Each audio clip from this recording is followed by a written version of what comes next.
Hello la team, j'espère que vous allez bien. J'avais juste envie de faire une courte vidéo parce que c'est vrai que j'ai cru que c'était anodin et puis, enfin ça a été, hein, mais cette semaine, dans la nuit, je sais pas si c'est hier ou avant-hier, peu importe, à 3 heures du matin, j'ai ma chienne des fois qui vient me rejoindre entre 2 dans la chambre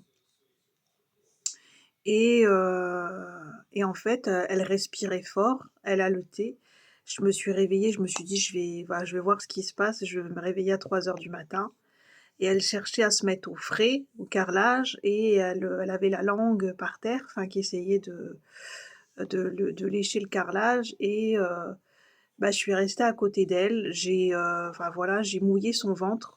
Enfin, peut-être que j'aurais dû mettre à température ambiante. Enfin, je suis tombée sur une vidéo sur Instagram de bah, bref, il faut se renseigner. Quand le chien vraiment a un gros coup de chaleur, il faut se renseigner et apparemment, bah, la température peut vite monter et ça peut être une urgence vétérinaire. C'est-à-dire que, enfin vraiment au bout de 5 minutes, s'il y a pas d'amélioration, faut aller aux urgences vétérinaires, pour votre animal s'il y a un trop gros coup de chaleur d'un coup.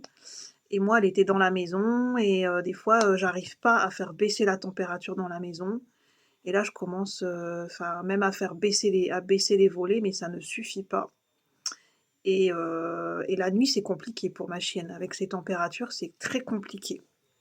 Donc, il y a pas que dehors, il y a même à l'intérieur de la maison.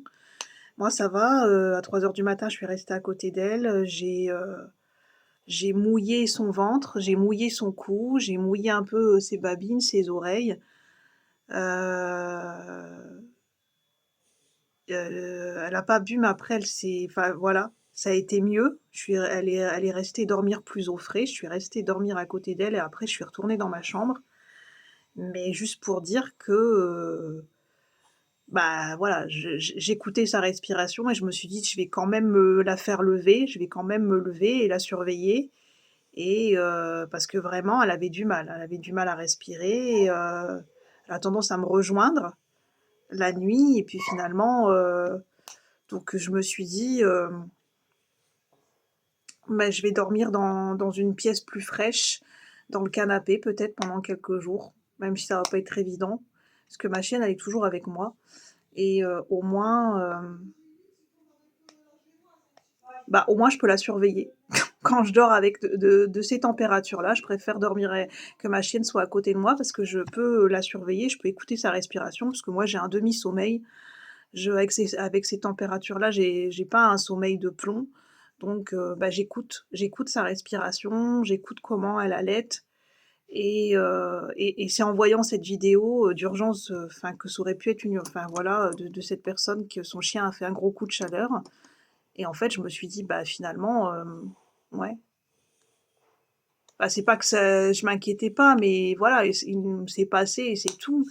Mais juste pour dire que, je me suis quand même alertée, inquiétée au point de me lever à 3 heures du matin pour aller, lever ma chienne, pour la surveiller et pour la mouiller et rester à côté d'elle, quoi. Donc juste pour dire que les températures sont extrêmement fortes en ce moment, donc vraiment faire attention, bah, bien sûr aux enfants, hein, mais faire attention aux chiens et puis, aux chats. Parce que même à l'intérieur de la maison, les températures des fois ça baisse pas, quoi. Enfin, même quand on ferme les volets, ça dépend comment votre maison elle est l'exposition de votre maison, mais ouais, c'est je vais être vigilant. Pendant que ces températures sont encore là, je vais être vigilante, quoi. Je suis vigilante avec ma chienne en ce moment, quoi. C'est-à-dire, je préfère la faire jouer dans le jardin. En ce moment, enfin, au soir j'aime bien la faire jouer au soir tard. C'est ce que je vais faire. Au matin de bonne heure, je la fais jouer dans le jardin, mais avant qu'il fasse trop chaud. Et dès qu'il commence, et au soir tard, en général vers 20 heures, vers 21 heures, je préfère aller dans le jardin pour la faire jouer, dans le jardin à cette heure-là. Parce que c'est là où elle profite le mieux. Les températures sont en train de commencer à baisser, donc finalement, surtout quand on a un chien âgé. Moi, j'ai une chienne voilà, qui a plus de 10 ans, donc je fais d'autant plus attention.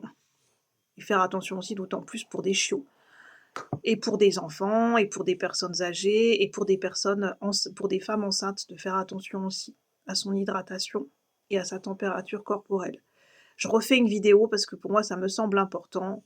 N'hésitez pas à la partager si vous le souhaitez. Un bon samedi après-midi, merci la team.